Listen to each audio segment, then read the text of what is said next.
Hello बच्चों, यदि आप भी क्लास 10th के छात्र हैं और अपने प्री बोर्ड के लिए वरीड हैं, चिंतित हैं, और हम आज लेकर आए हैं आपके चिंता का पूरा समाधान। A25 BAS सामाजिक विज्ञान का पूरा सोल्यूशन हम लेकर आए हैं। तो चलिए करते हैं इसको हल बिना किसी देरी के। पहला विकल्प, बढ़ते हैं पहले विकल्प की ओर। बेटा पहला विकल्प क्या कह रहा है हमारा, वो हम देखते हैं अभी। पहला विकल्प कह रहा है बेटा फ्रांस की क्रांति कब हुई थी बेटा? 1788, 1789, 1600 ईस्वी या 1787। तो बेटा इसका 1789 इसका सही ऑप्शन होने वाला है। अगला देखिए बेटा, अगला देखते हैं जर्मनी के एकीकरण का जनक कौन था? नेपोलियन, हिटलर, बिस्मार्क या मुसोलिनी? तो बेटा ये इसके बिस्मार्क है। अगला देखिए बेटा, तीसरा क्या कह रहा है, भारत का पहला लौह इस्पात संयंत्र कहाँ स्थापित किया गया था? बेटा कहाँ हुआ था? कानपुर, मुंबई, अहमदाबाद या जमशेदपुर? तो इसका सही ऑप्शन होने वाला है बेटा जमशेदपुर। अगला देखिए, क्वेश्चन नंबर 4 है बेटा, अंतर्राष्ट्रीय विश्व बैंक की स्थापना कब हुई थी? सन 1945, सन 1994, सन 1992 या सन 1944? तो सन 1944 इज द करेक्ट ऑप्शन। पांचवें क्वेश्चन की तरफ आ जाते हैं बेटा। क्वेश्चन नंबर 5 है, विश्व में आर्थिक महामंदी कब आई? 1920, 1929, 1919 या 1890? तो बेटा इसका सही ऑप्शन है 1929 में आई थी। बेटा ये पेपर हम पहले भी सॉल्व करा चुके हैं, लेकिन बच्चों की डिमांड के अनुसार आज हम इसका पूरा सोल्यूशन ला रहे हैं। तो हम विकल्प इसलिए करा रहे हैं ताकि कोई अगर नए जुड़े हुए बच्चे हैं तो वो भी कर सके। बेटा अगला देखिए, छठा, कॉर्न लॉ किस देश से संबंधित है? जर्मनी, संयुक्त राष्ट्र अमेरिका, फ्रांस या ब्रिटेन? बेटा मक्का वाला जो मक्का का लॉ, मक्का नियम जो है वो कहाँ है? ब्रिटेन से है। क्वेश्चन इसका ऑप्शन डी जो है वो करेक्ट है। क्वेश्चन नंबर 7 देखिए, हिंदी है क्या है? राज्य भाषा, राष्ट्रभाषा, राजभाषा या क्षेत्रीय भाषा? तो बेटा करेक्ट ऑप्शन है सी, राजभाषा हमारी हिंदी है। अगला देखते हैं बेटा, क्वेश्चन नंबर 8 की तरफ हम आ चुके हैं और हम अब तक 7 नंबर अपने कमा चुके हैं और हम 8 नंबर की तरफ आ चुके हैं। बेटा इन क्वेश्चंस को थोड़ा ध्यान से करिएगा, हो सकता है आपके फाइनल बोर्ड में भी इसमें से कोई क्वेश्चन आ जाए और आपके लिए इजी रहे। तो एक बार सोल्यूशन हम नहीं करा रहे, बार बार रिपीटेडली करा रहे हैं ताकि आपके बोर्ड की भी तैयारी होती चले। क्वेश्चन नंबर 8 क्या कह रहा है बेटा, जनसंघ की स्थापना हुई थी, जनसंघ की स्थापना कब हुई थी? 1951, 1972, 2014 या 1990? तो 1951 इज अ करेक्ट ऑप्शन, यानी कि ए। क्वेश्चन नंबर 9 है, निम्न में से किसका संबंध लोकतंत्र से नहीं है? जनपद, राजनीतिक दल, उत्तरदायी शासन या बहुसंख्यकों का शासन? तो इसका सही होने वाला बहुसंख्यकों का शासन। अगला देखिए बेटा, क्वेश्चन नंबर 10 है बेटा इसका, भारत के संविधान में महिलाओं के लिए आरक्षण की व्यवस्था है? लोकसभा में, विधानसभाओं में, राज्यसभा में या स्थानीय संस्थाओं में? तो बेटा इसका डी सही है, यानी स्थानीय संस्थाओं में। आ जाइए आगे बढ़ते हैं बेटा, क्वेश्चन नंबर 11 की ओर, निम्न में से कौन सा आर्थिक विकास का लक्ष्य है? रोजगार, उपभोग में वृद्धि, स्वतंत्रता, इनमें से सभी? तो बेटा इसका डी, इनमें से सभी जो है वो करेक्ट होने वाला है। क्वेश्चन नंबर 12 की तरफ आ जाइए, तृतीय क्षेत्र का व्यवसाय है बैंकिंग, पशुपालन, कार के कल पुर्जे निर्माण या कपास बुनना? तो बेटा इसका बैंकिंग यानी ए ऑप्शन सही है। आगे आ जाते हैं बेटा क्वेश्चन नंबर 13 की ओर, निम्नलिखित में से कौन अनौपचारिक साख को नियंत्रित करता है? अनौपचारिक साख बेटा इस टाइप का एक लॉन्ग क्वेश्चन भी आपको दिखेगा आगे, तो थोड़ा ध्यान रखिएगा। आरबीआई, वित्त मंत्री, कर्जदार या इनमें से कोई नहीं? तो बेटा डी ऑप्शन, इनमें से कोई नहीं। क्वेश्चन नंबर 14, निम्नलिखित में से कौन अंतरराष्ट्रीय व्यापार का अवरोधक है? अवरोधक है तो आयात कर, घरेलू व्यापार का संरक्षण या ए और बी दोनों या इनमें से कोई नहीं? तो ए और बी दोनों ये करेक्ट ऑप्शन इसका है। क्वेश्चन नंबर 15 की तरफ आ चुके हैं, उपभोक्ता के शोषण का एक रूप है मिलावटी वस्तु, अनुचित कीमत लेना, कम वजन तोलना या इनमें से सभी? तो बेटा सभी हैं, ठीक है, ये शोषण ही तो है उपभोक्ता का। अगर कम तोलेंगे आप या एक अनुचित कीमत लेंगे या मिलावटी वस्तु देंगे उसको, तो ये शोषण है।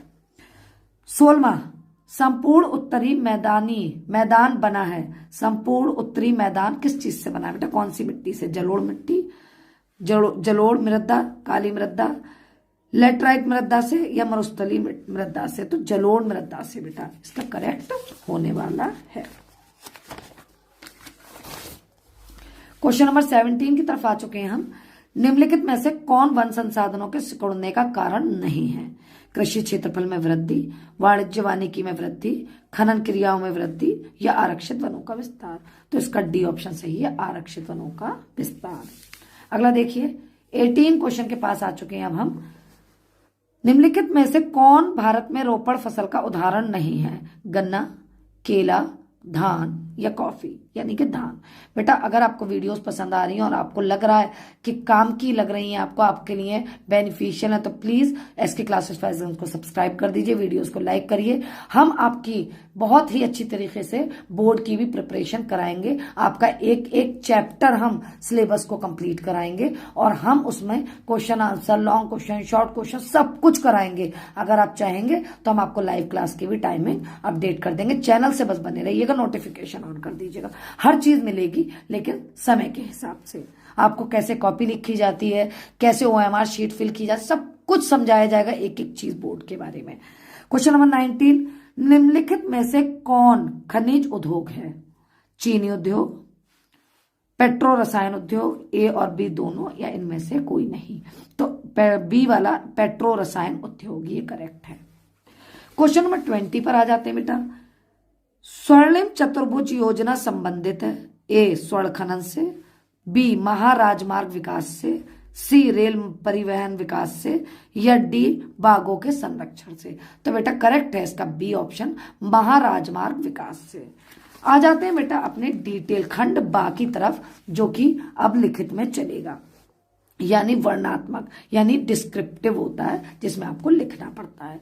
पहला क्वेश्चन देखते हैं बेटा बिना किसी देरी के, जो है आपका 4 नंबर में 2 + 2। देखो बेटा यहाँ पे 2 दिए हुए क्वेश्चन। देखो पहला क्या, भारत की आर्थिक तथा राजनीतिक स्थिति पर प्रथम विश्व युद्ध के प्रभावों का उल्लेख करें। दूसरा क्या लिखा है, या अथवा का मतलब बेटा या होता है, ठीक है। या आर्थिक महामंदी के 2 प्रमुख कारणों का उल्लेख करें। दोनों में से कोई एक करना है। चलो आज हमने पूरा सोल्यूशन का वादा किया है तो हम पूरा सोल्यूशन करा देते हैं। चलें देखते हैं पहले वाले का। देखिए भारत की आर्थिक तथा राजनीतिक स्थिति पर प्रथम विश्व युद्ध के प्रभावों का उल्लेख क्या है बेटा इसके बारे में? प्रथम विश्व युद्ध का क्या है? प्रथम विश्व युद्ध भारत की आर्थिक और राजनीतिक स्थिति पर गहरा प्रभाव पड़ा था। इसके बारे में आप डिटेल में फिर लिखते चले जाना। क्या क्या पड़ा होगा भाई? जो आपका वित्तीय वो जो होता है हमारा, वो भी कम हुआ होगा। आर्थिक जो हमारी कमजोरी रही होगी वो भी, बहुत सारी ऐसे आप बना बना कर लिखना है। इसमें कोई सच हेडिंग मुझे नहीं नजर आ रहा था जो मैंने नहीं कराया। अगला देखिए ये क्या है, आर्थिक महामंदी के 2 प्रमुख कारणों का उल्लेख करें। तो ये आप लिख लीजिए, पेन पेंसिल रेडी कर लीजिए, वरना वीडियो को पॉज कर करके आप 2 बार भी देख सकते हैं, 3 बार भी अपलोडेड है। पहला है आर्थिक महामंदी का कृषि क्षेत्र में अति उत्पादन। नंबर 2, बैंकों को विफलता और ऋण की कमी। ये 2 इसके कारण हैं, ठीक है। आप दोनों कारण को हेडिंग में डालकर और बढ़िया से अंदर लिख दीजिएगा। अगर आप चाहते हैं कि हम आपको ये भी सिखाएं कि कैसे लिखा जाता है, आपको प्रॉपर एक कॉपी लिखकर अच्छे से समझा दिया जाएगा, आप बता दीजिएगा। ये बोर्ड में आपके बहुत काम आने वाला है बेटा। ये तो प्री बोर्ड है, ये तो जस्ट प्रिपरेशन होती है बोर्ड की, ठीक है। आगे देखिए, भारतीय राजनीतिक व्यवस्था में क्षेत्रीय दलों के बढ़ते महत्व के 2 प्रमुख कारणों का उल्लेख कीजिए, ठीक है। ये क्या है, ये देखिए आप क्या है, प्रतिनिधि के 2 उसके कारणों का उल्लेख कीजिए। चलो देख लेते हैं। पहला क्या है, क्षेत्रीय आकांक्षाओं का प्रतिनिधित्व, नंबर 1 डालकर ये लिख दीजिए। दूसरा लिखिए नंबर 2 डालकर गठबंधन की राजनीति का युग। ये आप देखो हेडिंग्स बता रही हूँ, इसके अंदर का डिटेल आप लिख लीजिएगा जहां मुझे लगेगा डिटेल बतानी चाहिए। अगर बेटा मैं पूरा बताने लग गई तो 3.5 घंटे की वीडियो जाएगी। अगर आप चाहेंगे तो बोर्ड के टाइम पे हम इस तरह के 2 या 3 सैंपल पेपर हल कर लेंगे, चाहे 2 घंटे की वीडियो बने या 1 घंटे की, वो आपकी रिक्वायरमेंट के अकॉर्डिंग हम कर लेंगे, एक एक चीज करा देंगे आपको। अगला देखिए, ये हो गया था। ये देखिए लोकतंत्र की 4 प्रमुख विशेषताएं। लोकतंत्र पे हम आ गए बेटा। लोकतंत्र की 4 प्रमुख विशेषताएं। तो विशेषताएं क्या है बेटा लोकतंत्र की, वो हम देख लेते हैं। पहला लिखिए, जनता द्वारा चुने गए प्रतिनिधि।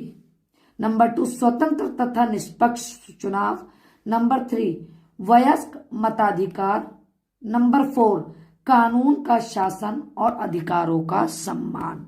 ये 4 इसके हेडिंग आप डालकर कंप्लीट कर सकते हैं। प्रत्येक हेडिंग जो है बेटा वो एक एक नंबर का 4 नंबर पूरे मिल जाएंगे अगर आपने चारों डाल दिए तो।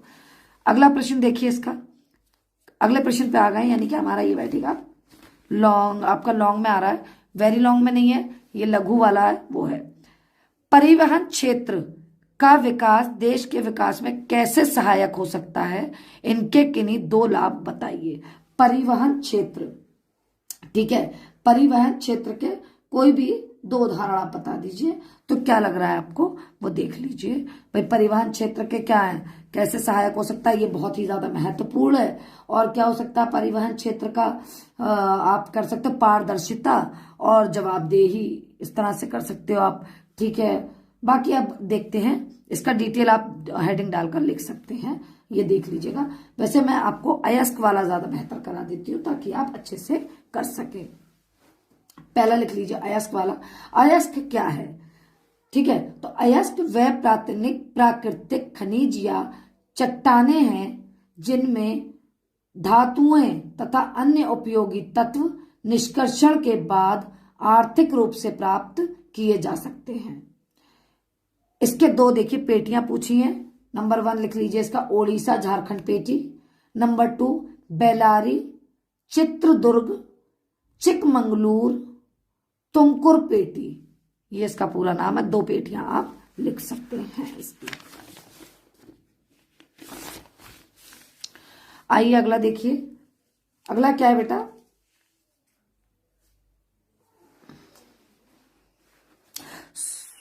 सूचना का अधिकार क्या है। सूचना का अधिकार क्या है, ये किस प्रकार उपभोक्ता की शक्ति में वृद्धि करता है।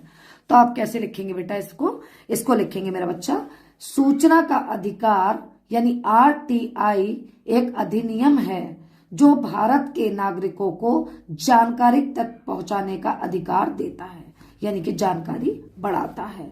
यह पारदर्शिता को बढ़ावा देता है और सरकार को जवाबदेह बनाता है। इसका नंबर 1 ये देखिए उपाय भी पूछा है इसके, ये जो पूछा है इसमें देखिए शक्ति वृद्धि करता है, किस प्रकार वृद्धि करता है, ये हम सारा पूरा कर देते हैं। नंबर 1 डाल दीजिए पारदर्शिता और नंबर 2 डाल दीजिए जवाबदेही। अगला देखिए ये क्या, भारत सरकार द्वारा विदेशी निवेशों का आकर्षित होने वाले 2 उपाय लिख दो। नंबर 1 डाल दो उदारीकरण, नंबर 2 डाल दीजिए व्यापार सुगमता। दोनों हेडिंग के अंदर लिख दीजिए, इसमें कुछ सच नहीं है। जो मुझे लग रहा है मैं आपको कराऊंगी, जिसको मुझे लग रहा है कि डिटेल होना जरूरी है आपके, हो सकता है वो बोर्ड में भी दिखाई दे जाए, तो नोट करते चलिएगा प्लीज। क्वेश्चन नंबर 5 है, भारत में राष्ट्रवाद के उदय के प्रमुख कारणों की व्याख्या कीजिए। भारत के में राष्ट्रवाद के उदय के प्रमुख कारणों की व्याख्या कीजिए। तो इसकी व्याख्या हमें करनी है बेटा, तो व्याख्या करते चल। तो इसकी व्याख्या में हेडिंग डाल देना, 4-5 हेडिंग डाल देंगे, हेडिंगों के अंदर अपने आप लिख लीजिएगा। ब्रिटिश औपनिवेशिक नीति, नंबर 2 पश्चिमी शिक्षा का प्रभाव, नंबर 3 प्रेस और साहित्य की भूमिका, नंबर 4 सामाजिक और धार्मिक सुधार आंदोलन। ठीक है, ये आप हेडिंग डाल सकते हैं पहले वाले में। अगला देखिए फ्रांस की क्रांति। फ्रांस की क्रांति के प्रमुख कारणों का वर्णन कीजिए। अगर ये वाला करते, देखो दोनों में से एक एक करना है। अथवा वाले का मतलब है या तो ये करो या तो ये करो, हर जगह जहां अथवा दिया है मतलब 2 में से एक करना है। अगला देखिए फ्रांस की क्रांति, देखिए हेडिंग लिखिए। नंबर 1 है सामाजिक असमानता, नंबर 2 आर्थिक संकट, नंबर 3 दार्शनिकों का प्रभाव, नंबर 4 निरंकुश राजशाही। ठीक है, ये हो गया आपका यहां तक। अब 4-4 नंबर के आपके मैंने करा दिए। अगला देखिए भारत की संघात्मक शासन व्यवस्था की प्रमुख विशेषताओं का उल्लंघन कीजिए। तो नंबर 1 लिखिए शक्तियों का विभाजन, नंबर 2 लिखित संविधान, नंबर 3 संविधान को सर्वोच्चता, नंबर 3 स्वतंत्र न्यायपालिका, नंबर 4 द्विसदनीय विधायिका यानी कि लोकसभा और राज्यसभा। ये होगा इसके डिटेल आप अंदर लिखते जाइएगा। अगला लिखिए सांप्रदायिकता। अगर ये नहीं करें, ये करना चाहें तो ये कर लीजिए। सांप्रदायिकता से आप क्या समझते हैं, ये किस प्रकार भारतीय समाज के लिए हानिप्रद है।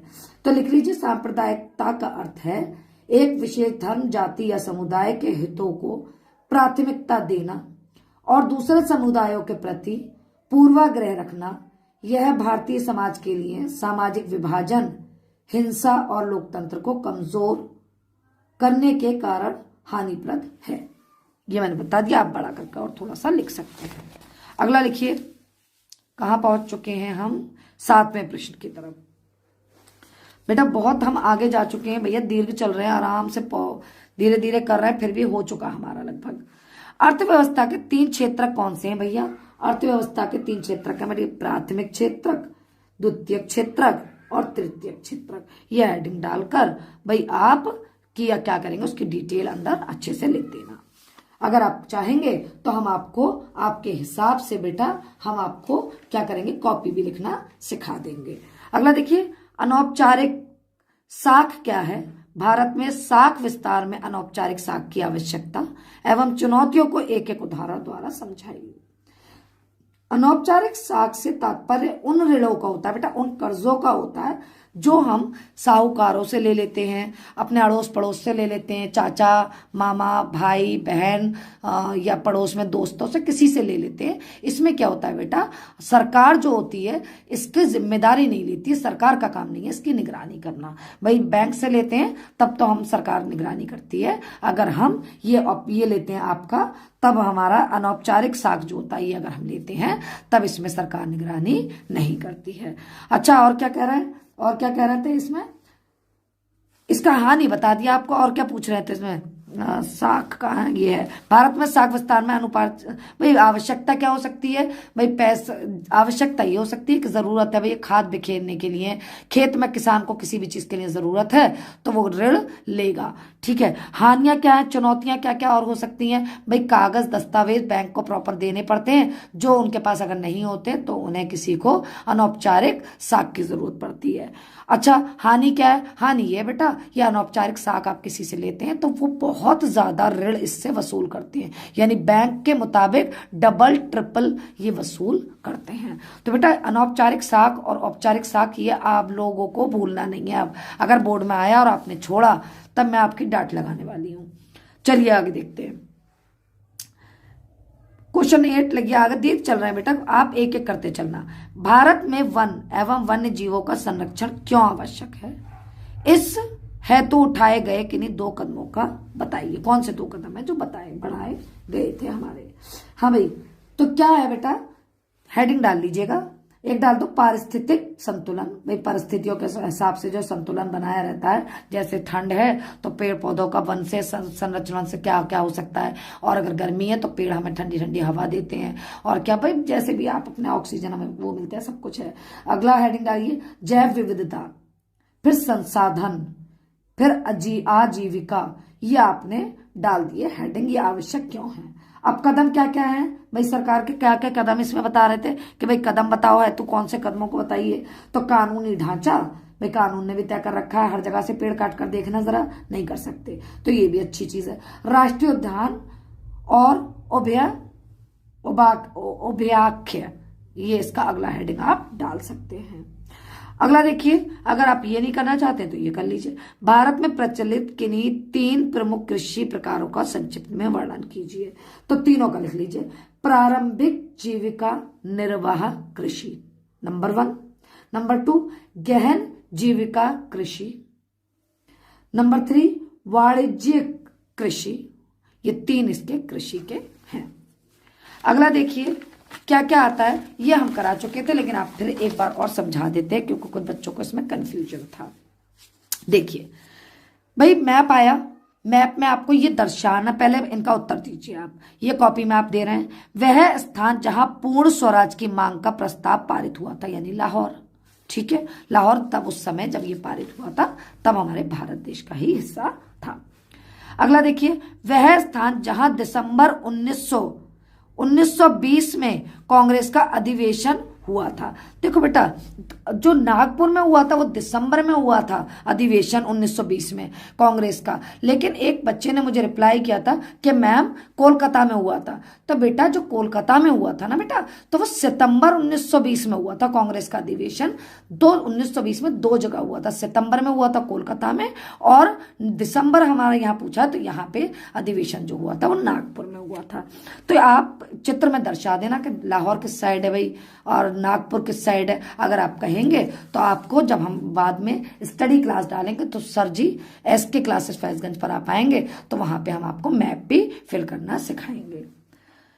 वह स्थान जहां आनंद भवन स्थित है भैया प्रयागराज में, यानी इलाहाबाद प्रयागराज, अब उसका नाम चेंज हो गया तो प्रयागराज है, वहां पे है।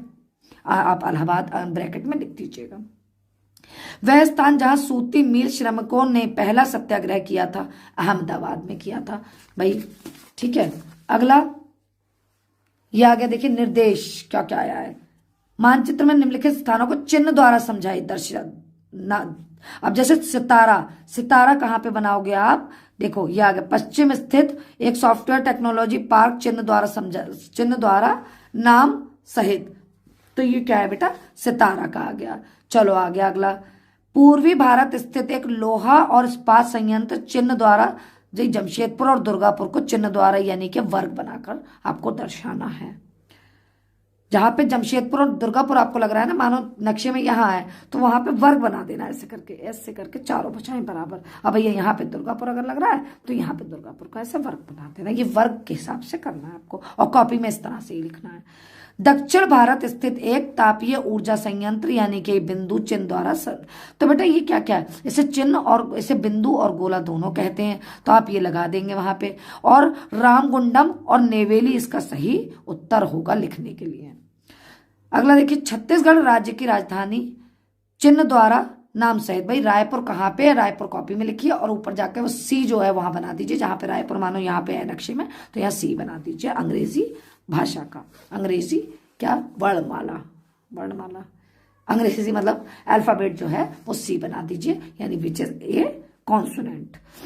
अगला देखिए, पूर्वी भारत स्थित अंतरराष्ट्रीय हवाई पतन, चिन्ह द्वारा नाम सहित, भाई पूर्वी भारत स्थित, पूर्वी भारत में जो अंतरराष्ट्रीय एक हवाई पतन हवाई अड्डा है उसको दर्शाइए। तो भाई कहाँ पे, भारत के पूर्वी भारत में स्थित अंतरराष्ट्रीय हवाई अड्डा कौन सा है बेटा, नेताजी सुभाष चंद्र बोस, कोलकाता में जो है, कोलकाता के एयरपोर्ट का नाम जो है वो बेटा क्या है, नेताजी सुभाष चंद्र बोस हवाई अड्डा इसको कहते हैं, यानी कि कोलकाता का है ये। तो जहां कोलकाता को आपको शो करना वहां ले जाकर और ऐसे T बना देना, भाई हवाई जहाज तो नहीं बनाना है, T बनाना, टी को टी से इसको डिनोट करेंगे। आगे भी कुछ क्वेश्चन है, देखिए दृष्टि बाधित यानी जो बच्चों की आईसाइट वीक है, जिनको देखने में प्रॉब्लम है, समस्या है, उनको ये मानचित्र पे नहीं दर्शाना है, सेम क्वेश्चंस के आंसर अपनी कॉपी पर लिखना है, उन्हें मानचित्र नहीं भरना है। बस इतना है, ये पेपर आपका सॉल्व हो गया। उम्मीद करती हूँ आपको समझ आया होगा। अगर अभी भी कुछ और आपको डिटेल चाहिए तो प्लीज डू कमेंट अस, और कमेंट करते रहिए, वीडियोस को लाइक करते जाइए, शेयर करते रहिए और चैनल पर बने रहिए। हम प्रॉमिस करते हैं कि हम आपकी बोर्ड की तैयारी बहुत अच्छी कराएंगे, जिस तरह से हम हमेशा से कराते आ रहे हैं। थैंक यू, गुड नाइट, शब ख़ैर।